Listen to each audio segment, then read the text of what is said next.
રાણી કાજલ માતનો જય। આજ રોજ ખબર છે ને વિશેષ નહીં કહેતા, પણ આવા શુભ પ્રસંગમાં મારી બાજુમાં બેના કાશડા મંદિરથી મહંતશ્રી સાહેબજી તેમજ આપણા ગામના મહંતશ્રીઓ તેમજ રામદેવ મંદિરથી બધા અમારા મહંતશ્રી વસંતરાજી સાહેબ તેમજ ગામના વડીલો, આ મંદિરના ટ્રસ્ટી ભાઈઓ, જેમનો વખાણ કરતા પણ ઓછો પડે। કહેવત છે જનની જણજો દાતાર ભગત સૂર ને તો રહેજો વાંદણી મત ઘુમાવો। આજે 10-15 દિવસથી એક આવા સારા કાર્યમાં તન મન ધન બધું અર્પણ કરી એકતા રાખી ખેતરમાં 2-4 એકર જમીન હોય એમાં ફૂલ નાખેલા હોય બાપ, પણ કદાચ એ ફૂલને એક દોરામાં પૂરી દેતા હાર ન પડે। આખું ખેતર ભલે ફૂલ પણ ફૂલ કહેવાય, પણ કદાચ એક દોરામાં પોવાય ને એનું નામ હાર કહેવાય। તેવી રીતના આ ગોયાવાડ ગામની પવિત્ર ભૂમિના જે ભાઈઓ છે એ અલગ અલગ ભાગના છે, પણ એક પ્રેમ રૂપી દોરામાં એક દોરા રૂપી પ્રેમ છે। પ્રેમમાં એકતા રાખીને આજે હાર રૂપ બની એકતા રાખીને જે કંઈક કર્યું। બાજુમાં પાછળ આપણું શિવ પરિવાર બેહારી ગયું। શિવ એટલે આ સૃષ્ટિનો સર્જનહાર, શિવ એટલે મહાદેવ, શિવ એટલે બધા દેવતાઓનો દાદો। તો પેલા બાજુમાં ફેરવાની બેહારી બેઠા બેહાર છે કાળ ફેરવ, કોઈ કહે કાળ ફેરવ અહીંયા હું કરવા બેહાર્યો નવા હેતી ને ભયાતીની વિશેષ ની કરતા બધા હોશિયાર છે, પણ આ ટાઈમ પસાર કરવા કે થોડું માફ કરજો, કંટાળો હોય કીધું આપણે બંધ કરી દેવા। તો કાળ ભૈરવ એ મહાદેવના શિવજીનો પહેરો છે। કોઈ છે આપણે નહીં હતા કોઈ નેતો આવવાના હતા, પેલા 2 જણા હોય ને ચાલે છે ને આગળ બે દીવાલ વાલે અંગરક્ષક તમ શિવજીનો અંગરક્ષક છે। જો લાગે તમે કાળ ભૈરવને નહીં પગે પડો તો લાગે ભૈરવ તમને ફાડવાનું નહીં, એટલે એનો કઈ બીજો કે વ્યાયામ નહીં કરતા। જવા લાગે કાળ ભૈરવ તમને રજાને આધાર કે તમે શિવને દર્શન નહીં કરી, શાસ્ત્રનો નિયમ છે। મારા ઘરનો નિયમ નહીં કરતો વાંચો, કદાચ કોઈ બ્રાહ્મણને પૂછજો પછી તમે શિવજીને મળવા જાઓ, એટલે ડાયરેક્ટ શિવજીને નહીં મળતા, એ તો ક્રોધ આવે, એ અતિશય સમાધિ નથી। એટલે પહેલા જે તો નંદિયાને કીધું, હે નંદિયા અહીંયા તારે ભૈરવને કીધું જ્યારે તમે અંગરક્ષક છો એવા શિવજીને મેં મળવા દઉં છું ને મને રજા દેવ એટલું બોલીને થઈ જવાનું। જો રજા દેવ નહીં કહેતા એ તમને તો કે હવાને દે ભલે આપણે જઈએ, પણ હાજી શિવજીની પૂજાની તમને રહસ્ય કે મારા ઘરનું નહીં કહેતો, શાસ્ત્ર નહીં કહેતો। પછી તઈ નંદીઓ છે નંદી એટલે બળદ, પહેલા શિવજી કોઈ દી મળવાનું, એનો 7 પરિવાર છે। નંદિયાને કહેવાનું કે હે તમે નંદીના સવારી, શિવના સવારી, તમારી પર જે જગતનો જે સર્જનહાર છે એને જોવા માટે તમે મને પહેલા રજા લો, હું તમારી રજા લઈને મેં આગળ વધું। નંદીઓ કોણ? એટલે આપણે બળદ। એ બળદ કુંવારો હતો, મહાભારતની વાત, એટલે ને પાર્વતી કુંવારો એટલે બહેનો મારે। એટલે ગોંધા દેશનો રાજા શિવના ડેરામાં પૂજા કરવા ગયા,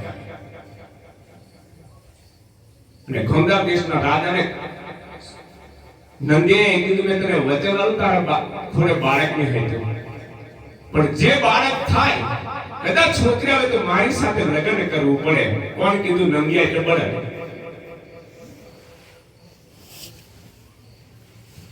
ગોંધા દેશનો રાજા કીધું કઈ વગર જો મારો અંજામનો ટ્રેન મને તો પણ દીકરી દેવે તો તારી સાથે મારે લગ્ન કરી દેવાનું. રાજાના મનમાં એવું કે બળદ હું છું છોરીને પહેરવાનું, આવતાન પહેરવા એને કઈ કુટિંગ કાઢી નાખવા.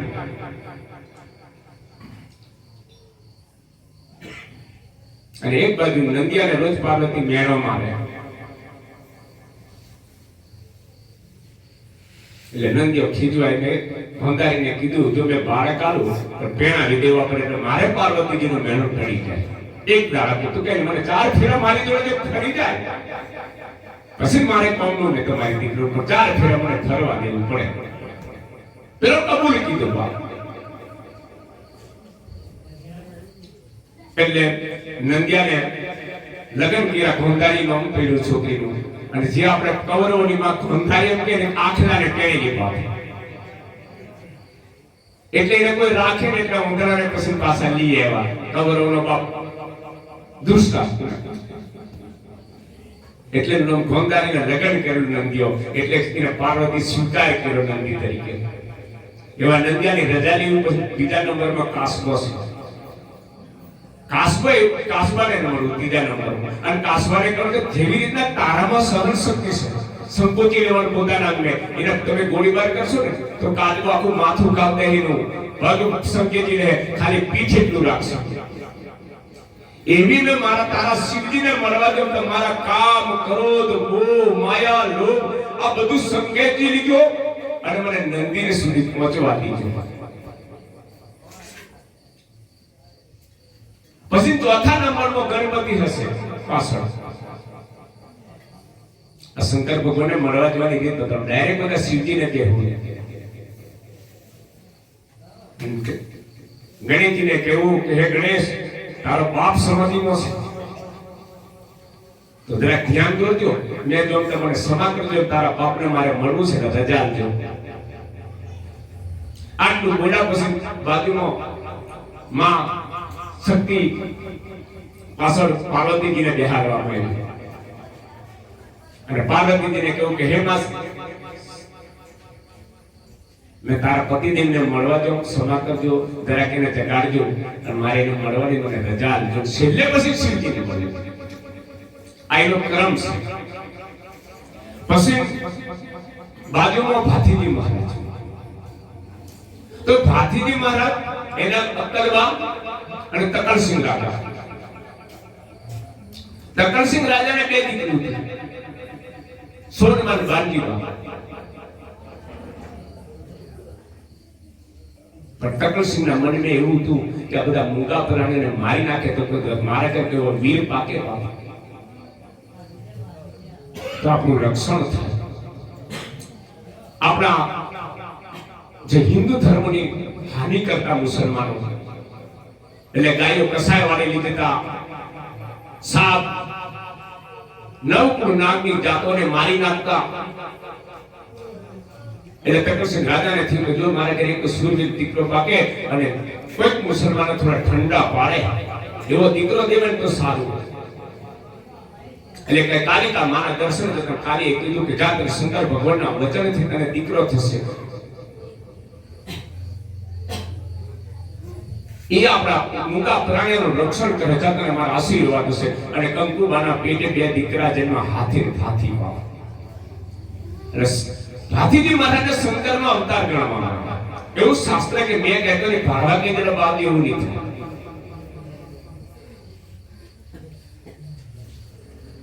અને 14 વર્ષનો બાપ ભાથીજી થાય ને એક દિવસ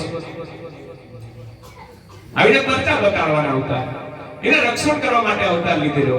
મૂંગા પશુઓની કાજે એક દિવસ બાજુનો કાસમ રાજા ભાગવીરની ગાયોને કસાય વાળે લઈને જતા રહે અને ગામના જે ગોવાળો ગાયો ચાલે જેલા બાપ કે રાજાના તકલસિંહના દરબારમાં કે બચાવો બચાવો આપણી ગાયોને. તકલસિંહના માણસો આવ્યા અને કસાય વાળે લઈ જાય. અને તે ભાતીજીનું ચોથા મંગળની તૈયારી થાય બાપ.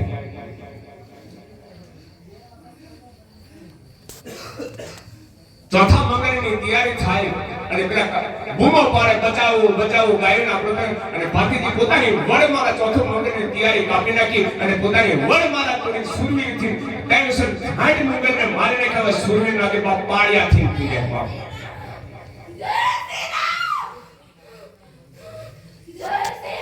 જેના માથેથી ધડ પડી ગયું એવા ભાતીજી પોતાનું શીશ ભલે પડી ગયું પણ 63 મંગળને પોતાનું ધડ લડી અને અસાયવાલેથી આપણી ગાયો રહેવા એવા સુરવીર ભાતીજીનું પણ આપણે મંદિર બનાવ્યું. બીજા નંબરમાં આપણે રામદેવ પીર. બધાને ખબર છે રામદેવ પીરની ભક્તિ કરો એટલે મારી કરતો વિશેષ તમે આ ગામો રસ છે. તો રામદેવ પીરનો બાપ અજોડ રાજા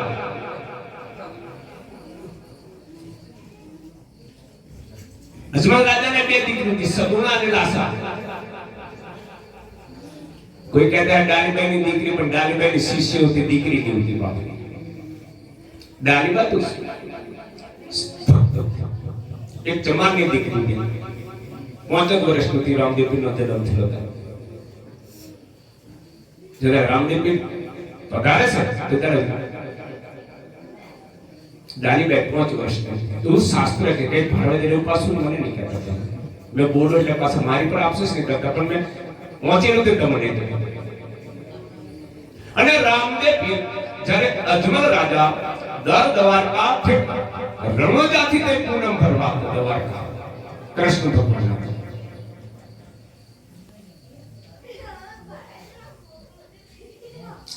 દર પૂનમે એનો ઘોડો લઈને આવતા. આપણે ઘોડો પંચ કલ્યાણી ઘોડો હતો. કેવો ઘોડો? એની જાતો આવે ઘોડાની, કોઈ છત્રપતિ કોઈ એવું બધું કહે એવી આ ઘોડાની પંચ કલ્યાણી ઘોડો હતો.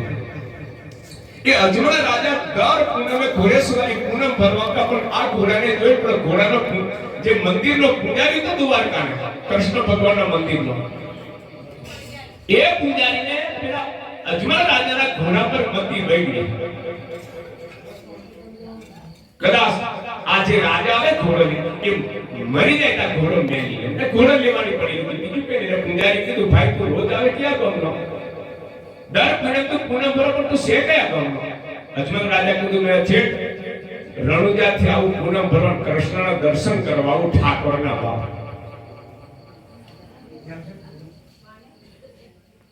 પેલો પૂજારી કીધું કે ભાઈ આ તો બનાવટી દ્વારકા છે અને જો કૃષ્ણ ભગવાને તારે દર્શન કરે તો સોનાની દ્વારકા મેં પકડાવે છે તો ઓલો દરિયો છે મેં કૂદી પડ. પૂજારી શું કરો કે પેલો પેલો મરી પડી જાય ઘોડો મને ચડી જાય. આટલું બીજું કઈ નહીં. અજમલ રાજાને પેલા પૂજારી પર વિશ્વાસ બે આપણે જગદીશભાઈ મહારાજને આપણે પૂજારી બનાવ્યો બાપ. પૂજારી બનાવ્યો તે જગદીશભાઈને બધા તાળીઓ ઠોક્યા. તમને મજા આવે ત્યારે તાળીઓ ઠોક્યા. મારે કઈ સમય બગાડી કરવા અને વિશેષ તાળીઓ મંડળને ઠોકો ભાઈ. જેટલા કમિટીના બધાને તાળીઓ ઠોકો કારણ કે 15 તાળા થયા હતા. હા મને ભાગ થયો આજથી મેં જગોની કહેવાનું પછી ના કરવા દો. તમે આટલું બધું મોબાઈલ ત્યાં તો જગદીશ ની કીધું પણ એને આજથી આપણે નામ પાડીએ નવું મેં નામ પાડતો તો જગદીશ મહારાજ તરીકે જગન્નાથ મહારાજ તરીકે બોલ્યો. જગો પિંગ કરી બોલો મહારાજ બીજો પાછા લગાડજો. આપણે જગોની કોને બરોબર જગન્નાથ મહારાજ તરીકે બોલવાનો બાપ. કારણ કે આજે સમય બગાડી આ દરેક દેવ દેવતાને સાફ સુથરી રાખશે, એમને નવડાવશે, એના સમયે સમયનું જે કરવાનું હોય આપની પૂજા એને આપણે જવાબદારી હોય કે એને પણ કોઈ ગમો પ્રસંગ થાય તો અસ્તાન આપજો, એને બેહાડજો, ફૂલફૂલી પોતળી કઈ કાપજો, એને પણ માનજો. એનો સમયને વેસ્ટ કરે પોતાની છવી છતી જો આવો કોઈ સમય બગાડતો આપણે એવો ટાઈમ મળવાનો નથી. એમ બોલી જતા રહેવું આજે. તો અજમલ રાજા પેલા પૂજારી બ્રાહ્મણ ઉપર વચન પાડવા ખાતર દરિયામાં જંપલા લીધે. ભગવાન એવું થયું રે કે મારા નામ પર મળે બચારો ભૂલ્યો છે અને કદાચ મરી જાય તો મને પાપ લાગે. મારા નામ પર પુત્ર હેતુ મારું દર્શન જેવા જેવા પાપ કૃષ્ણ ભગવાન બે આડા કૂદવા જાય પાણીનો મળી જાય પાણી પી એમ કે કૃષ્ણ ભગવાન પોતાનો વેર સ્વરૂપ ધારણ કરીને ખોળા મેલી લીધા. હજુ મેં રાજાને આંખો ખોલી કે કૃષ્ણ ભગવાનના દર્શન થયા. અને કૃષ્ણ ભગવાન કીધું કે હે અજમલ, તને ખબર નથી કે મારા મંદિરનો પૂજારી છે બહાર, એ તારો ઘોડો લઈ લેવા માટે તને કઈ કૂદવા કીધું, પણ તું મારા નામ પર કૂદતો હે વિશ્વાસ રાખી, અને કદાચ તને મેં દર્શન ન દઉં ને તો મને ભગવાન કોણ કરે બાપ, એટલે તને મેં દર્શન દીધા, પણ હે અજમલ તારે જોઈએ તને મારું દર્શન દી દેવા અને તને મારા વચન દી દેવા. ત્યારે અજમલ રાજા કીધું કૃષ્ણ જો મને ખરેખર મારી પર પ્રસન્ન હોય તો મારે બે દીકરી છે દાસા ને સગુણા, પણ આ પૃથ્વી ઉપર આપણા હિન્દુઓને મુસલમાન અમારો પીર હાચો બહુ હેરાન કરે, એટલે તમે 10 અવતાર ભગવાન તરીકે પ્રગટ થયા, પણ 11મો અવતાર તમે પીર તરીકે પ્રગટ થાવ અને મુસલમાનોને ટાળા પાડો. કૃષ્ણ ભગવાન કીધું પ્રકાશ તારે કે પારણા બંધાવી દીધો, હું કંકુના પગલે આવીશ, મારું નામ રામદેવ પાડજો, મારો ભાઈ મોટો છે હડકારી, આવતા જન્મે નાનો ભાઈ થી વિરમદેવ થી કરે છે,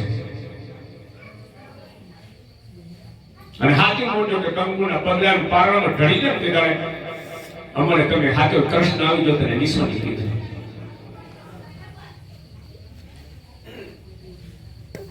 ખરેખર સમય એવો, અને ભાદરવી દસમ ને રામદેવજી નો જન્મ ભાદરવી દસમે થયો કે કીધું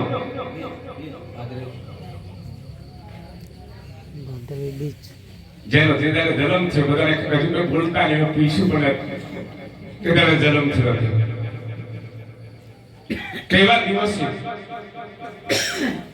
રણજાની મોય કૃષ્ણ અવતાર પૂરો કરી કૃષ્ણ ભગવાન રામદેવ અને બળદેવ વિરમદેવ તરીકે રૂપ બદલી, પોતાનું ભગવાન સ્વરૂપ બદલી અને રણજાની અંદર પ્રગટ થયા. દિવસે મોટા થાય, એક દિવસે કીધું કે આપણને મુસલમાન લોકો બહુ હેરાન કરે તો આપણે એમની કબરોમાં જવાતું રહે.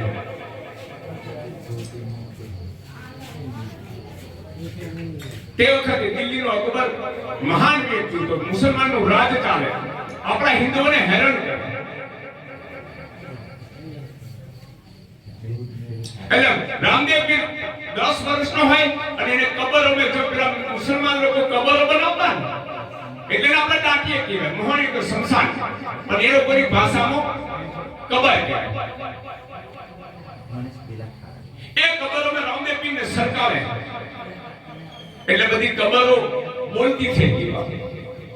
ભગવાન સાક્ષાત કૃષ્ણ ભગવાન એટલે એ સરકવા દે છે કબર એટલે શમશાન ની અંદર, તો પેલા દાટીયાને અંદર દફનાવેલા એ ઘણા દિવસની લાશો કૃષ્ણ ભગવાનને સરકવાનું થાય એટલે તે લાશો મોને મરી કેટલા વર્ષોની કે વાહ મુસલમાનના પીર તો ઘણા જોયા, પણ હિન્દુઓ પીરાને પહેલા જોયા. ભાઈ કબરો બોલી ત્યારથી પીર બોલાયા. પીર કેનાથી કહેવાય રામદેવ? કે મુસલમાન પીર ઘણા જોયા પણ કોઈ મળતું બોલ્યું નહીં. પણ આજે તો હિન્દુઓ પીર રામદેવ સરકારનો સમાધિ બોલતી હોય અને કીધું કે હિન્દુઓ પીર ત્યાંની વાર જોયા, આવી કબરો બોલાવી એટલે મુસલમાન કે અમારો પીર તો કદાચ બોલ્યા નહીં. અને આ તો હાજરા હાજર પીર કહેવાય, કારણ કે મરદમ જીવતો બોલ્યો. એનો સમય આવ્યો અને કીધું કે મારા સમાધિનો સમય થઈ ગયો. અને ડાલી કીધું ડાલી મારે એમ થઈ ગયો અને દસમના દાડે મારે સમાધિ લેવી છે. ડાલી કીધું પહેલી મારી સમાધિ પસંદ તો મારી સમાધિ ટૂંકમાં કહેવા પાછું લોંગો કહેવાય તો પાછું લોંગો થાય. મારે કહેવાની ખેંચી જવું મારી સમય થોડું ટૂંકમાં કહેતો હતો. ડાળી કીધું તમે સમાધિ ખોદી નાખી રામદેવ, પણ મારે પહેરી સમાધિ પેલા કે ના મેં ખોદાવી દીધું એટલે મારે પહેરી લેવાની. તો ડાળી કીધું જો રામદેવ આ સમાધિ ખોદી મેં જો દસ્તીના કંઈક નીકળે, આરસી ચુંડળી કોસ્કો એવું નીકળે તો મારી સમાધિ, અને પુરુષનું કંઈક પણ નીકળે ની સોની તો તમારી સમાધિ. રામદેવ કીધું કઈ વખતે નીકળે તો ખરેખર સ્ત્રીનો જે પહેરવેશ હતો એ સમાધિમાંથી ખોદતો નીકળ્યો એટલે ડાળી પહેલી સમાધિ લીધી. બીજા દિવસે રામદેવ સમાધિ લીધી. આવું કહેવામાં આવે, આપણે જોવા નથી ગયા, પણ ડાળીભાઈ પહેરી લીધી. બીજા દિવસે રામદેવ લીધી સમાધિ. પણ હરજી ફૂને ખબર એનો મોમાનો દીકરો હતો, મોમો ભણે બે થાય હરજી ભુજિયામાં તમે સાંભળો છો? તો કે હરજી ભુજી એ રામદેવજીના મોમફોઈનો દીકરો હતો.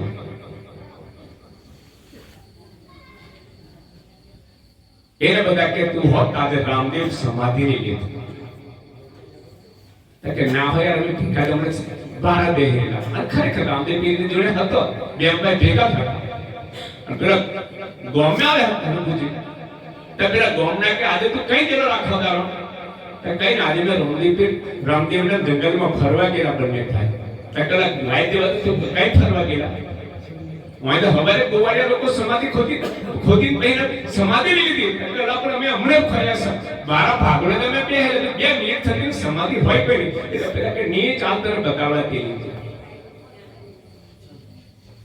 એટલે હરજી ગુણે કામના લોકો જે સમાધિ લઈને જા, કોઈને હાથું રાખતું ને એટલે સમાધિ ખોદી નાખી. અને ગળું એટલું કાઢી નાખ્યું, રામદેવજીને શ્રાપ આવ્યો કે જો મારી સમાધિ ના ખોદો આખી દુનિયાને દર્શન દે. પણ આજે મારી સમાધિ ખોદી નાખી એટલે તમને પાપ લાગે, કોઈ દી કોઈને દર્શન ના દે. પણ ચાલો મારા નામનો પાઠ પૂરા હે, તમે અવશ્ય પાઠની મેં આવીને હાજરી આપી, પણ દર્શન કોઈને નહીં દે. વચન છે રામદેવજી, પાઠ में हाजिर आपके दर्शन कोई नहीं देता है कि समाधि को दिन अपमान किया हुआ એવા રામદેવ ની પણ આપણા કે પ્રાણ પ્રશ્નમાં થી રામદેવ એટલે કૃષ્ણ ભગવાન, બીજો અવતાર રામદેવ પીર. હવે કોઈ પણ બેહેલા હોય જે પણ ગુરુના ભગત अपना કોઈને પણ પોતાનો ગુરુ કીધું એનું સ્મરણ કરજો, એકતા રાખજો. આટલું બધું વિચાર કર્યો એને પણ તમે શોભાશીત રાખજો. આગળ જુઓ તો અને ભગવાનનું નામ લીધું, હવે તમે હાથા ભગવાન બેહારી ગયા.